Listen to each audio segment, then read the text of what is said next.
Well, hello everyone.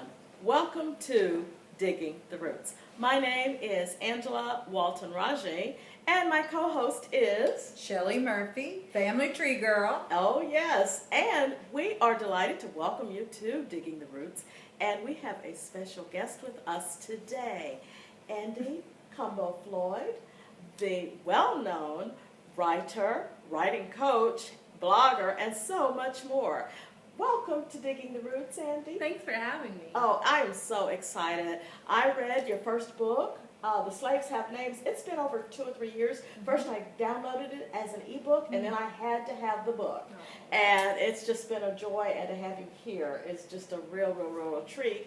And I hear there is a new book that I still have to get a copy of, Steel Secrets. Well, for those of you who don't know, if you're from Central Virginia, you may be familiar with Bremo Plantation. And oh my goodness, some of the stories that she was able to share with us based on her research and having family ties, I believe. My father manages it. Absolutely amazing. Well, And he makes good pie, too. oh, I need to meet Dad. Okay, wow. Well, again, this is one of those things that many of us as genealogists, we certainly understand how it's important to grab the stories when the stories grab you and something captivates your attention. And this is a person who does more than that. And she writes about them so very well.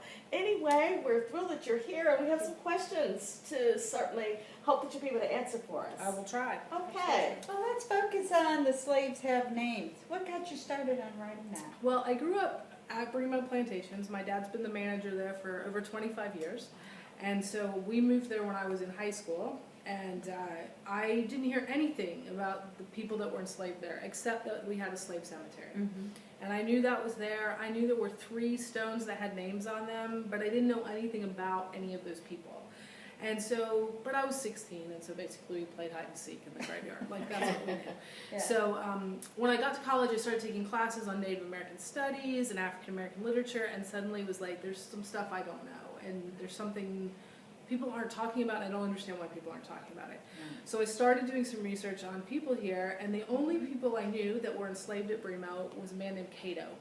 Cato, I now know, was a stonemason.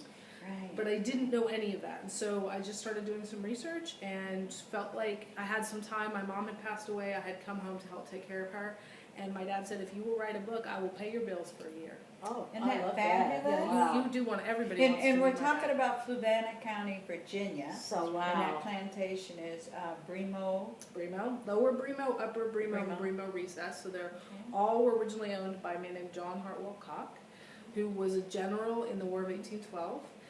The land came to his family through a land grant, and they originally had 6,500 acres. Now the plantations are still owned by original descendants, and there's 3,500 acres. Wow. It's huge.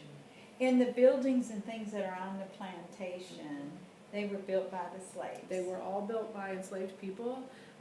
They were master craftsmen. There were a lot of people trained for master craftspeople there.